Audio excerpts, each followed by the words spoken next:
Welcome to the Cashflow Ninja, the podcast sharing how to create and grow income streams and manage, multiply, and protect your wealth in the new economy. Are you tired of trading your time for money? Do you desire freedom today instead of retirement in 10, 20, or 30 years? I'm MC Laubscher, and this is the Cashflow Ninja. Hello, Cashflow Ninjas. MC Laubscher here, and welcome to another episode of the Cashflow Ninja. I have a great show for you today. In today's show, we're going to look at how to create bulletproof cash flow. My guest in this episode is Agostino Pintus. Agostino is a multifamily investor, syndicator, and entrepreneur with more than 15 years of experience in real estate. He currently oversees strategic partnerships, capital development, and platform development for Realty Dynamics Equity Partners, an investment firm specializing in multifamily acquisition and asset management services. He's also the subject of the Bulletproof Multifamily Mindset Show, a series highlighting topics every multifamily investor should know to build their success, as well as the host of the Bulletproof Cashflow podcast, a show focused on interviewing the top experts in real estate and the mindset required to build success, all of which can be found on iTunes, YouTube, and Facebook. If you've not, by the way, checked out my new podcast, Cashflow Investing Secrets, I would highly recommend that you do that. It's a shorter show, 10 minutes or less, where I share one concept and or idea at a time, what I've learned from interviewing over 500 Cashflow Ninjas.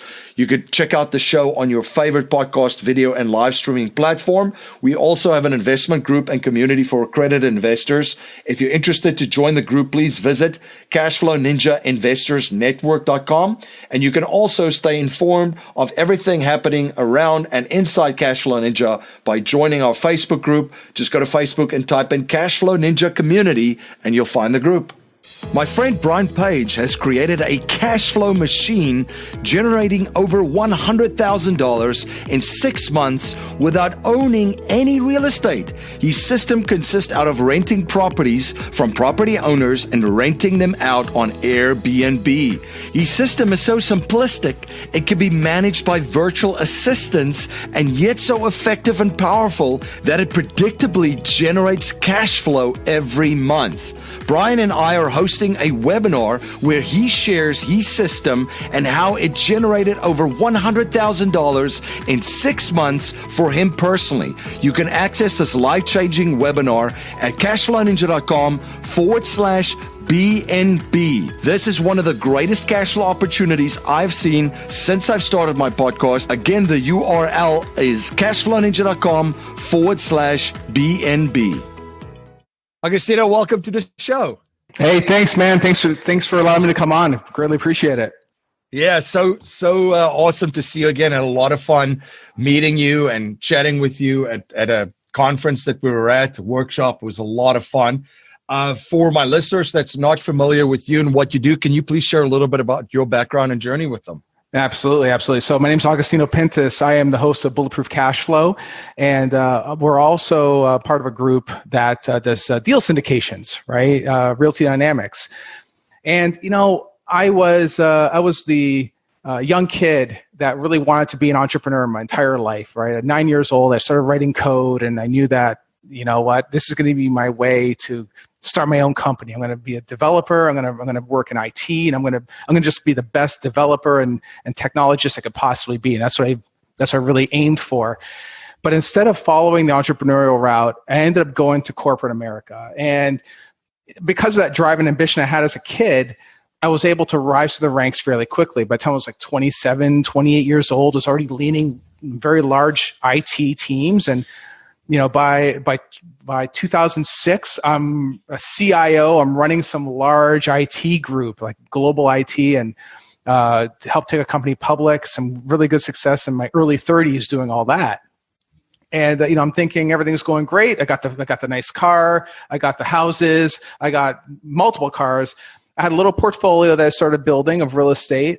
And the funny thing is, I had no idea why I was doing it. It was like a friend of mine said, hey, you should buy real estate. And we were so flushed with cash because we just went public. I'm like, okay, sure, why not? So I started buying houses, single families and small multifamily, right? Until one day, boss comes into my office, hands me the box, put your stuff in the box, get out, you're done, right?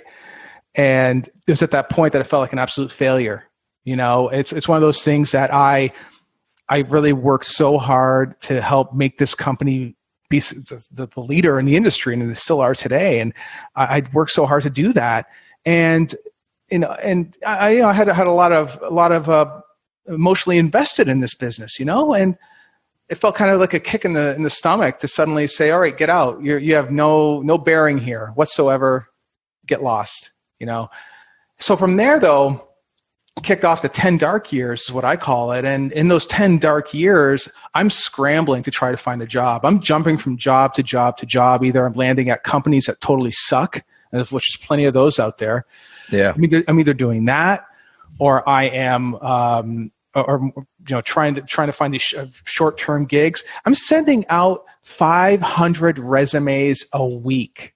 I swear, easily. Right? Yeah. 500 resumes a week just to take, and if you got an email address, you're getting a resume. Like, I don't care. I'm sending it to everybody because I was always itching for that next thing, right?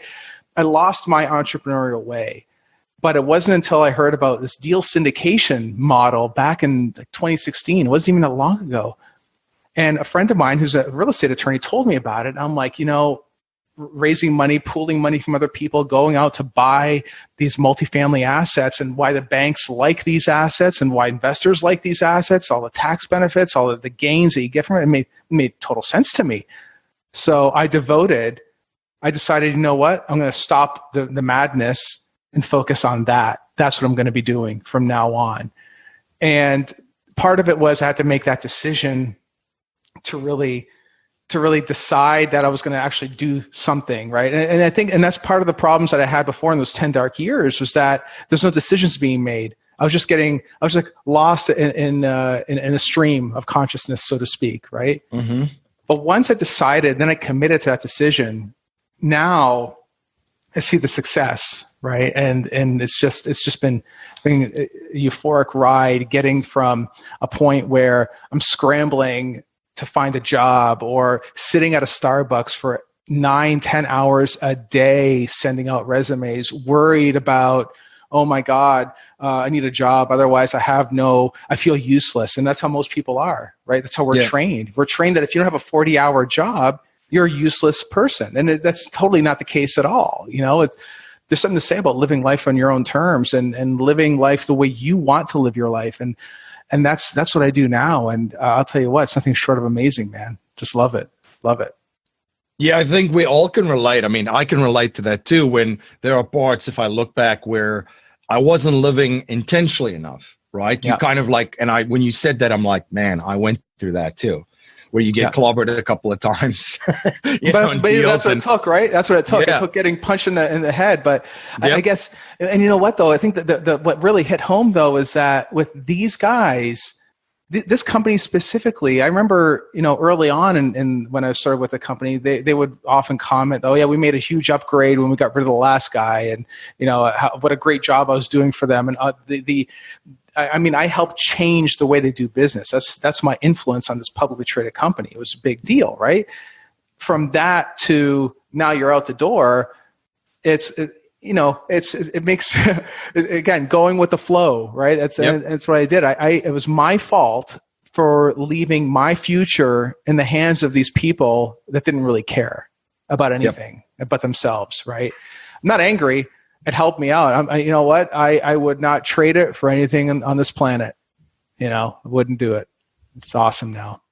That's a huge lesson for our listeners. Like, every single time you just go with the flow and you do what the herd's doing, and you do it and you live unintentionally, the results, and I just reflect back on my own life, it's not been good. Yeah. It's totally not been good. So you're originally from Canada. That's right.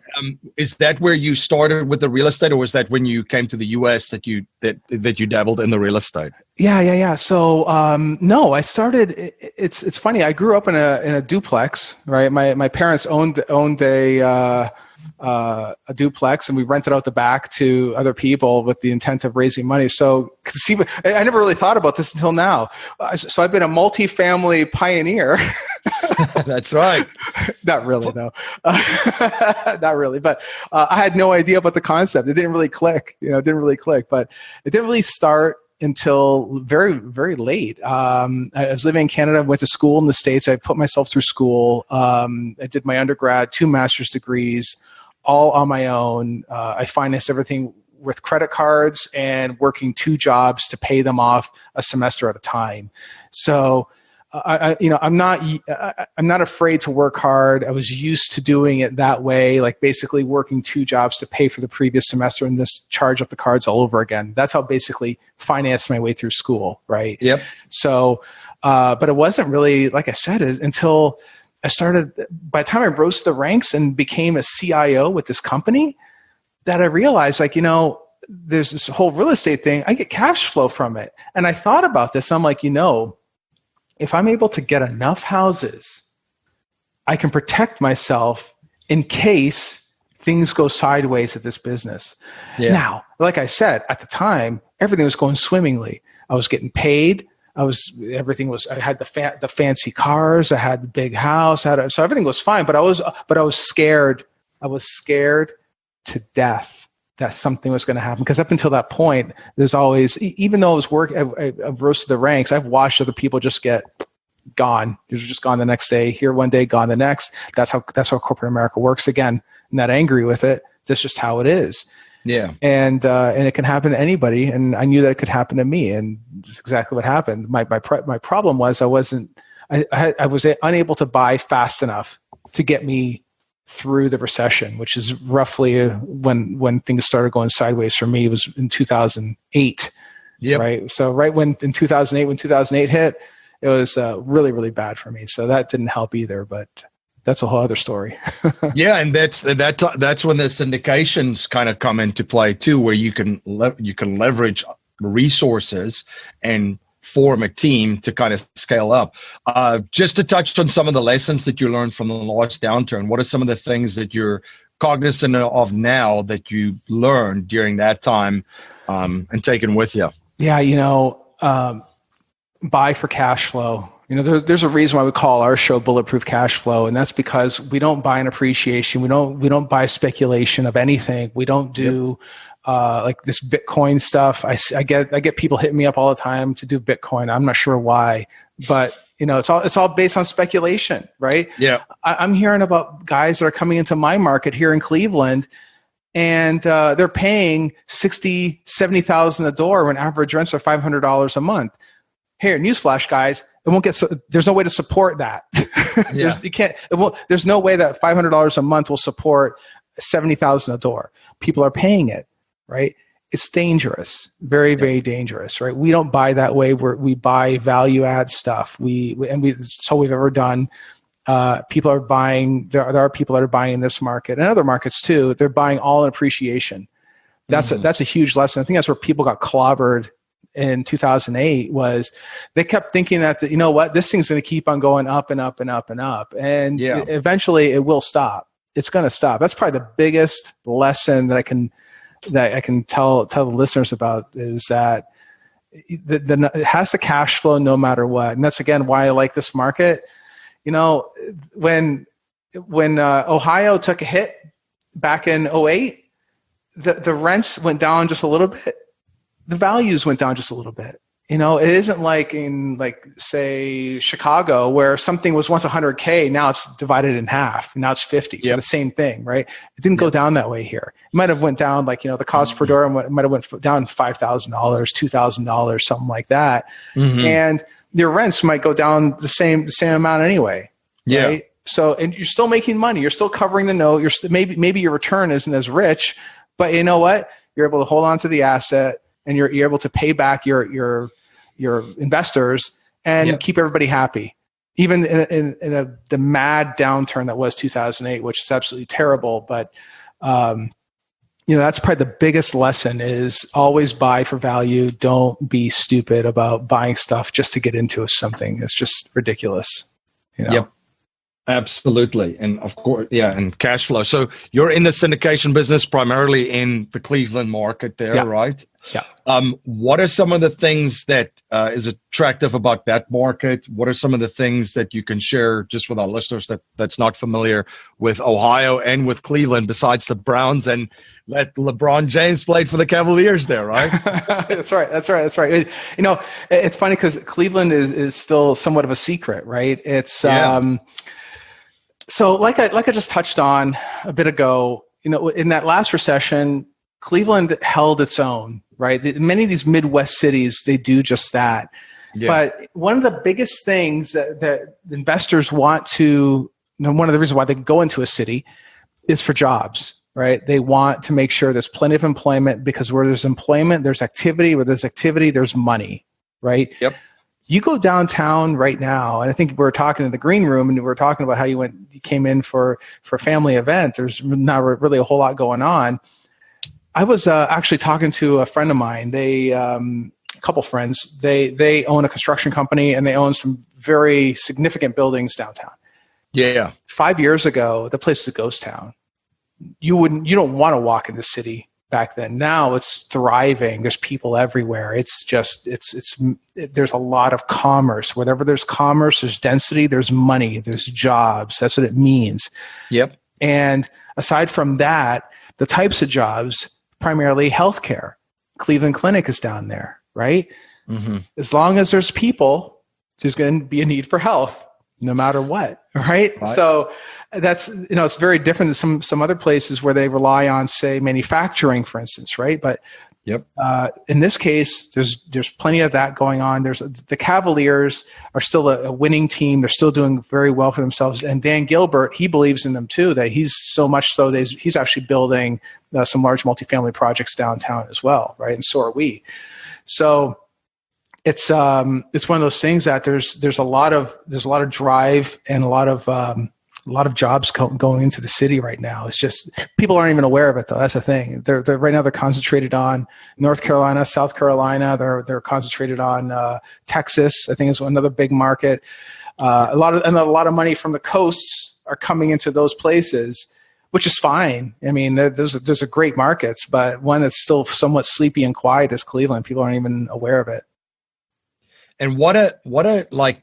How can I say, like, what a busy city that was at one stage in the US, right? Yeah. It's quite amazing to see some of the older cities that used to play such a big part of the framework of the United States of connecting, you know, East versus and the Midwest to the West, right?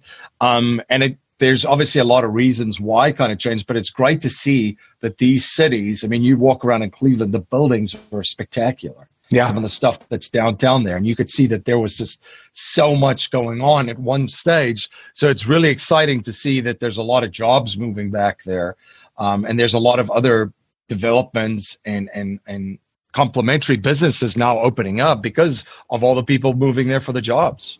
That's right. It's absolutely huge. I mean, there's still plenty of vacancies down there. And however, the people that own these vacant buildings, the ones you're talking about, the people that own them, they're aware. They know what's going on. So, finding the value at this point is becoming a little tough to do. Yeah. But they're still out there. You know, they're still out there. It takes a little more effort to find them, you know. But I'm very thankful that to be here, because there's so much going on here, so much positive growth going on in a place like this. Now some people say that they can be anywhere on the planet. Anybody can be anywhere on the planet. I don't mind being here. There's a lot of good stuff happening. It's a great place. Now, from an investor's perspective, is there a framework that you use, a checklist when you guys are evaluating deals? What does a good deal look like for you guys?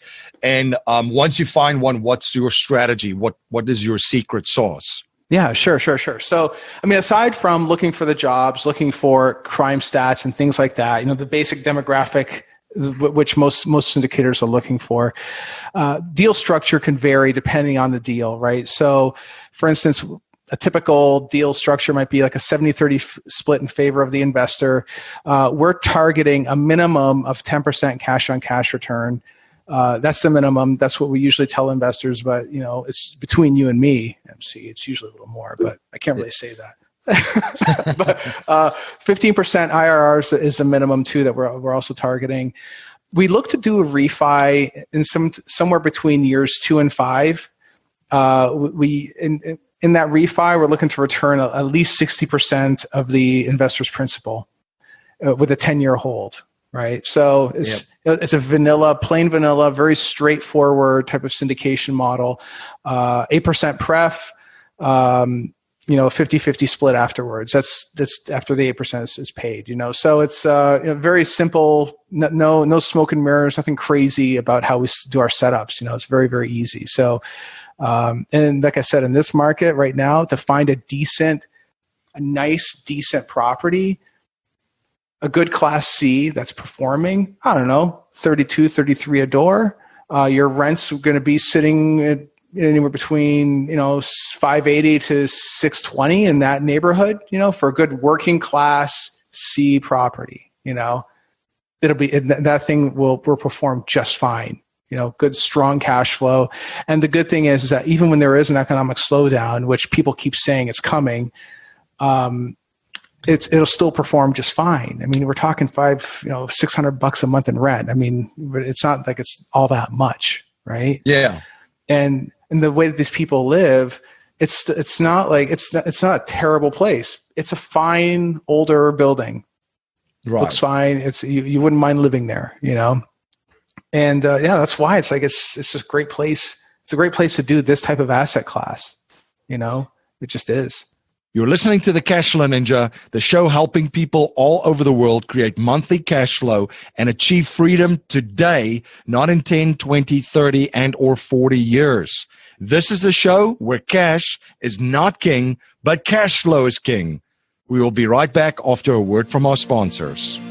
My friend Dave Zook from the Real Asset Investor says you can be conventional or you can be wealthy. Pick one. The Real Asset Investor team creates value for investors looking for higher yield returns from ATM machines and self-storage investments. Their syndications offer attractive investment opportunities that produce strong cash flow, equity growth, huge tax incentives. They are truly passive and managed by a world-class team. To learn more about the exciting investment opportunities the Real Asset Investor offers, such as their ATM and self-storage syndications, please visit cashflowninja.com/Real Asset Investor. MC Lampshire, the creator of the Cashflow Ninja and Cashflow Coach at Producers Wealth, where we help our clients integrate infinite banking with their business and investments. To learn how you can create your own banking system to turbocharge your investments and business in 30 days or less, go to yourownbankingsystem.com. That's yourownbankingsystem.com. You're listening to the Cashflow Ninja, the show helping people all over the world create monthly cash flow and achieve freedom today, not in 10, 20, 30, and or 40 years. This is the show where cash is not king, but cash flow is king. Now let's return to our interview. And the cost of living is also not that high in Cleveland itself, right? Yeah. Maybe you can speak to that, because some folks hear $500 a month. It's like, no. It's a little bit different. This is such a big country for our international listeners that's out there. The United States is just enormous. I mean, you don't realize how big it is until you travel around from one city to another. And there's a lot of different markets and places, but maybe speak to the cost of living in there. It's still very, very affordable for folks to live there, even though there's a ton of people moving there for all of these jobs. Yeah. Well, I'll offer the listeners some perspective as well. So as you pointed out, I'm originally from Canada, and I've had the pleasure of living everywhere from, let's see here, Miami, Fort Lauderdale, New York City, Baltimore. Where else have I lived? Indianapolis, of course, here. This is lived, not visited. Lived. Yep. And I'm missing some places too. I'm missing other places, right, that have actually lived, right?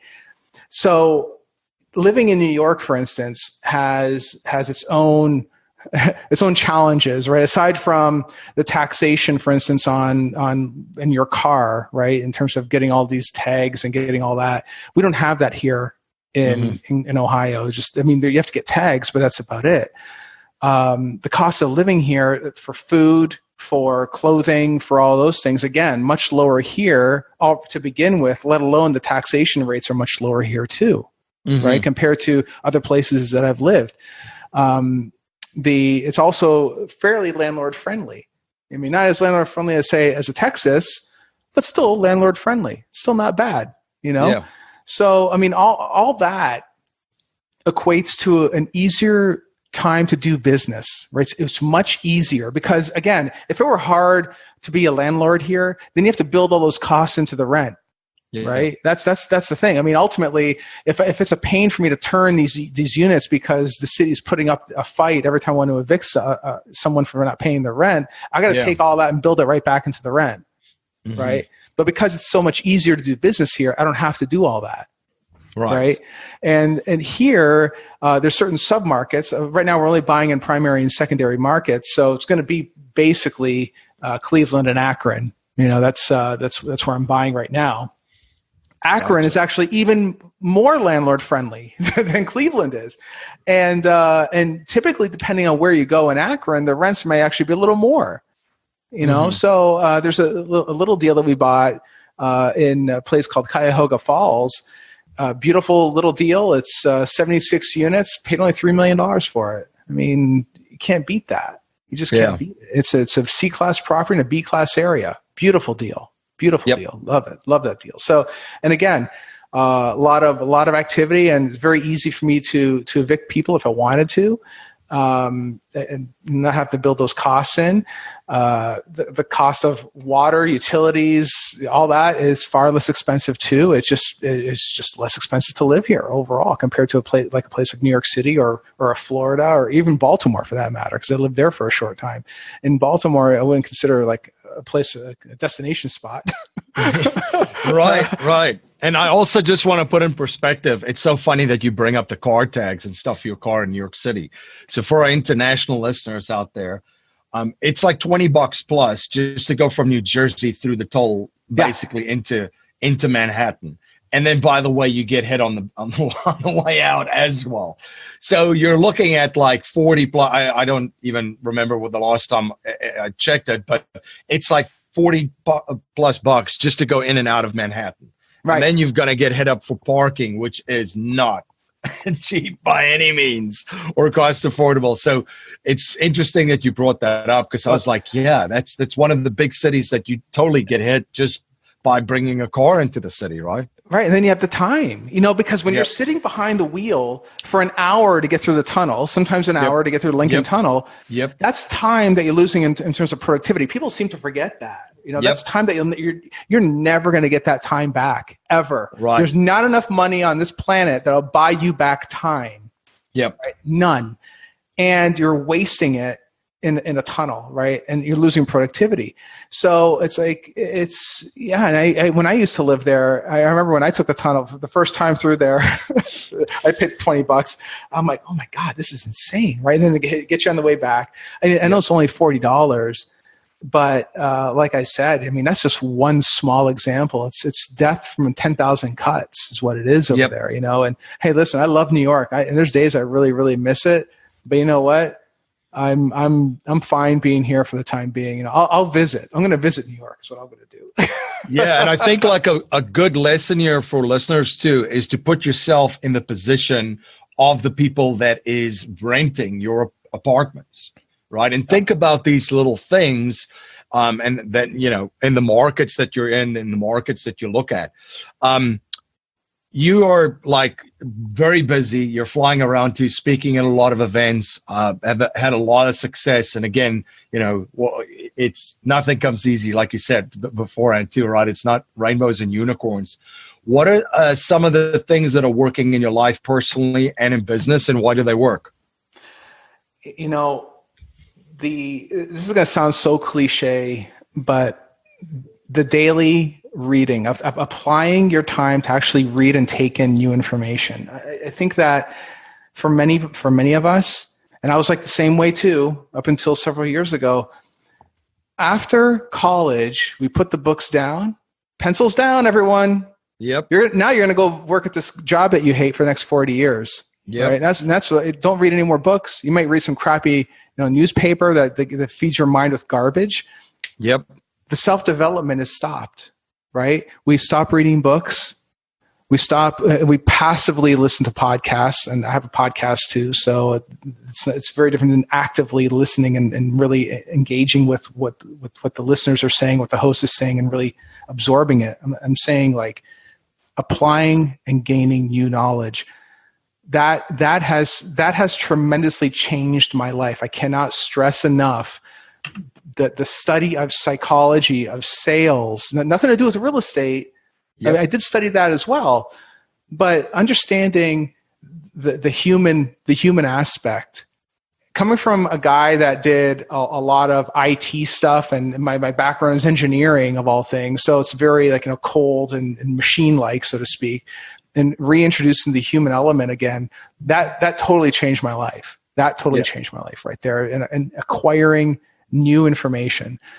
Reading books. As a matter of fact, we have a book list that if you text books to a number, we'll talk about that later. I'll give you the book list that I started off with, and it keeps growing too. So these are books that changed my life, and I often, what else I've done is I've taken these same books. I actually have a library that I'm building for my son. So when he gets older, he won't have to go through the same thing I did. It's like the books are already set aside for him, Yeah. So, yeah, that's probably the one thing that and of course, writing out my affirmations, visualizing what my future is, in the present. And that's where people don't do enough of that.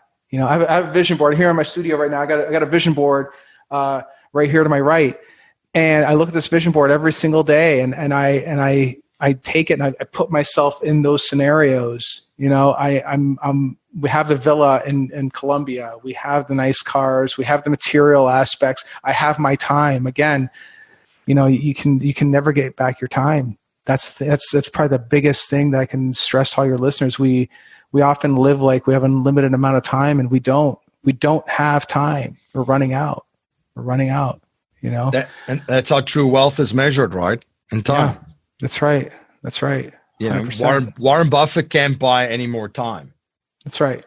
And he was what, 93 years old, I think, 94 years old or something. It's the sad reality of all of this. Yeah. Him and Charlie Munger, it's like they can't take their money and exchange that for time. That's right. So they got like another 10, 15, 20 years. And they got to make the most of it. And that's the thing though, guys, we are all running out of time. And this is why it's like I was sold the same bag of goods that many of the listeners were sold. You have to you go to you're going to sit down at this desk as a child, and you're going to shut up. You're going to learn you're going to read this textbook. Don't make any mistakes. Keep your mouth quiet, and don't talk to anybody. Right? It's ridiculous, man. It's crazy. It's crazy. And most of it looks like prisons, right? Yeah. Drive by, there's actually a guy that posted a video of it. Like basically guess if it's a school or a prison. And most of the stuff people get wrong. They're like, no, that kind of looks like a prison. No, that's actually a school. Yeah. But so one of the concepts that I love too is Tony Robbins talks about that decade in a day kind of concept, right? The collapsing time, and books is a very good way of doing that, because you basically download 10, 15, 20 years, maybe even more of knowledge of a particular person. You have the ability to download that information just by consuming that book and studying that book.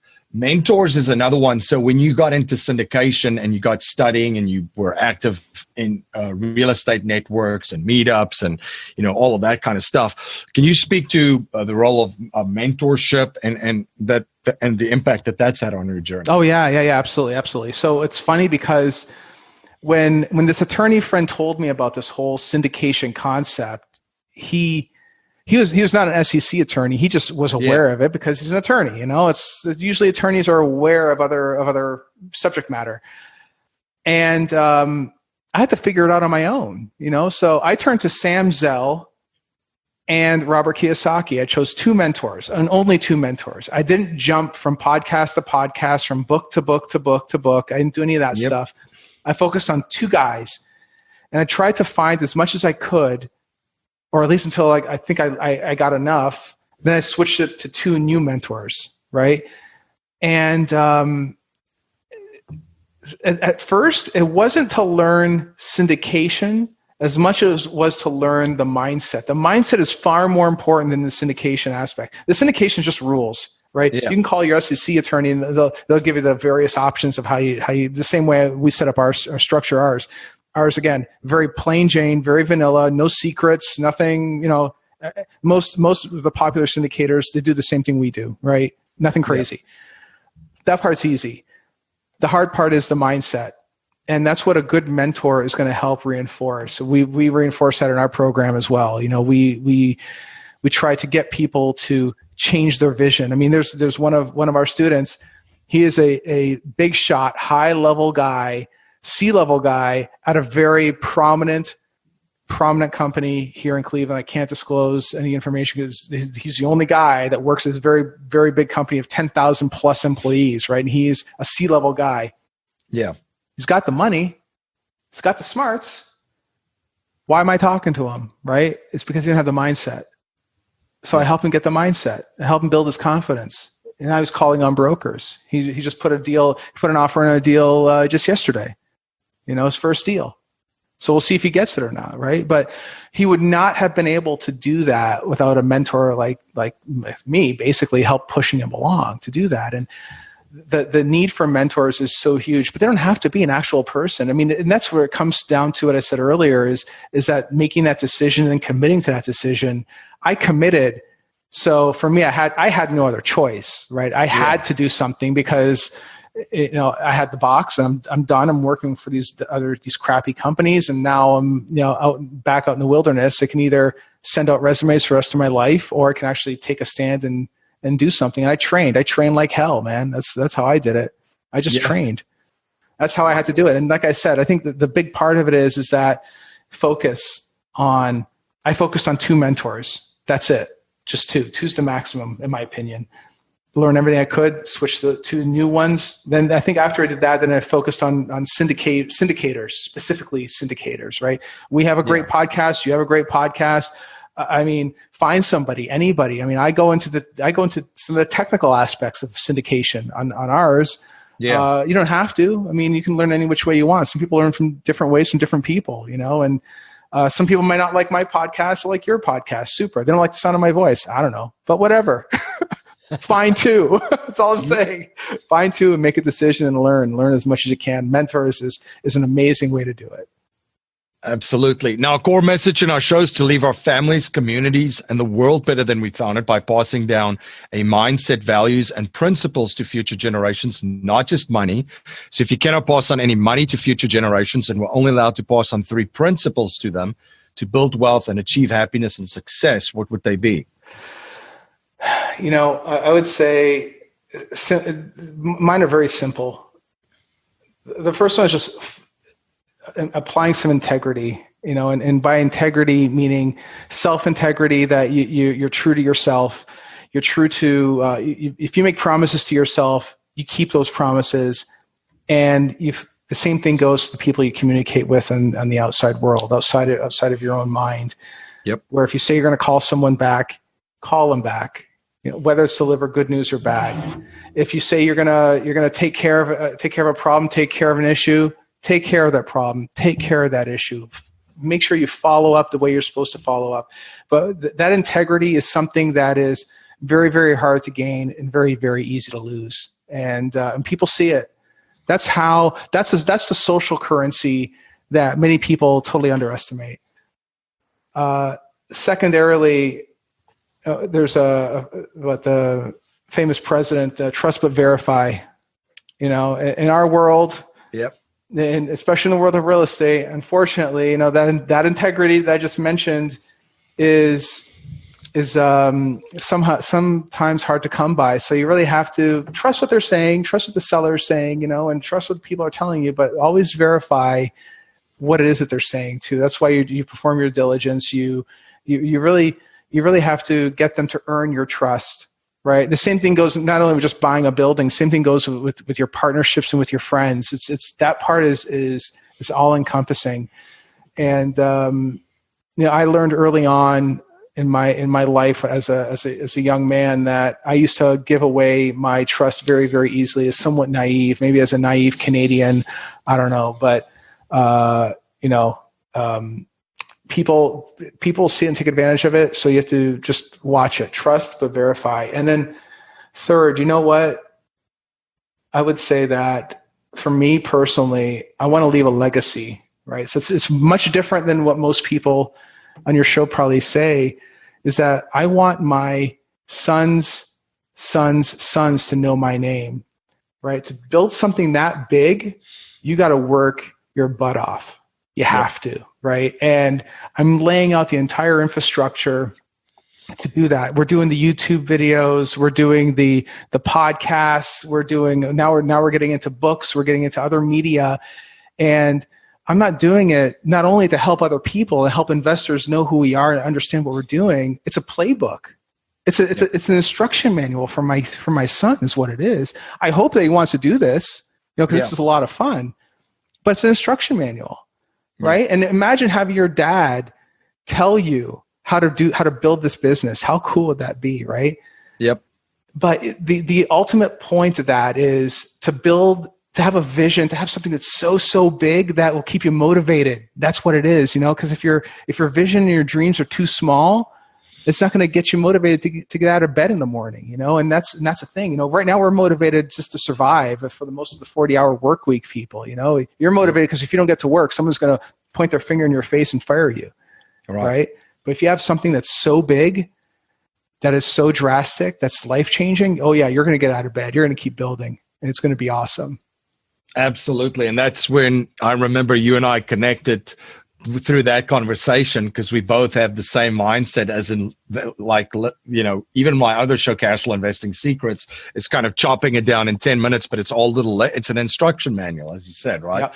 For my kids as well. Where can listeners learn more about you? Where can they follow you? Where can they reach out to you? And I know you've got an ebook that you wanted to share with them as well. Where can they get a hold of you and all of the resources that you have? Yeah, absolutely. So bulletproofcashflow.com. You can subscribe to our channel there. We have a daily newsletter that goes out. We also on Facebook. We have a group there too. So go ahead and subscribe to that. We have a Facebook page. We're on LinkedIn. We're on Instagram. Everything's at Bulletproof Cashflow. And like you said, there's we're giving away an ebook. It's a free ebook on how to talk to brokers. For some of the listeners out there, maybe they're just beginning. They're a little bit skittish about talking to a broker.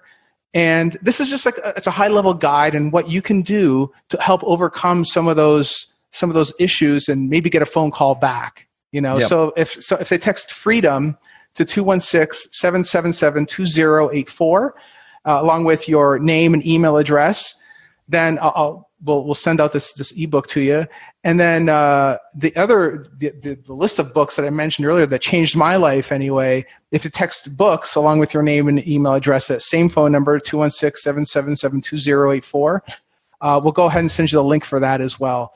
And we're adding books to that one all the time. So as a list gets updated, we'll be sure to send out updates on that as well. So yeah, it's going to be two good things that I hope that your audience really gets a kick out of.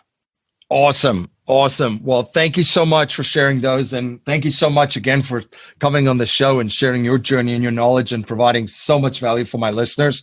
It's been a blast connecting with you in person and having you on the show, my friend. Appreciate you. Yeah. Thank you so much, man.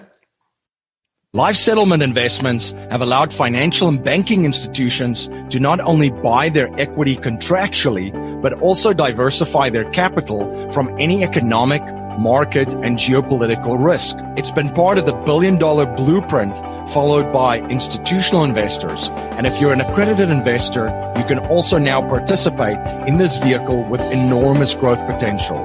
You can watch an informational webinar presented by one of the premier organizations providing life settlement investments, Penumbra Solutions, at cashflowninja.com/life settlements. Thank you again for joining me on the Cashflow Ninja. If you like what you hear and appreciate what we're trying to build here, please subscribe, rate, and write a review for our show on iTunes and share our show with family, friends, and your network. If you're not a subscriber to our newsletter, you can sign up for our newsletter at cashflowninja.com. I want to thank you for spending your most precious resource with me today, your time. Until next time, my friend, live a life of passion and purpose on your terms.